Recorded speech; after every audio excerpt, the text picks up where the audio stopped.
नमस्कार सगळ्यांना. कशात ताई, बऱ्यात का? मी पण बरी. जेवण करायचे आता. पोहे सकाळचे आहेत, उरलेले पोहे म्हणलं खा. आता काय माहिती काय आवडतंय त्यांना. भाजी केलेली हे आतमध्ये घेऊन गेले, तिकडे मी जात नाही, आतमध्ये नाही जात मी. पोहे आणि चपातीच दाखवते तुम्हाला. त्यांना नाही आवडत ना, तरी पण मी जेवण दाखवते, तरी मी म्हणते तिकडं नको येऊ, आम्ही दिसतान. म्हणलं जाऊ दे, आपली चपाती पोहेच दाखवत आपल्या बहिणींना. या, छान आहेत पोहे, छान आहेत बघा. कोथिंबीर नाही ना आपल्याकडं, कोथिंबीर नाही आणि ते हे पण नाहीये, काय बोलतात त्याला, कढीपत्ता पण नाहीये.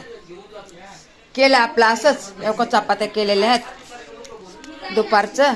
काय भांडीत म्हणते, भांडे बिंडे झालेले आहेत.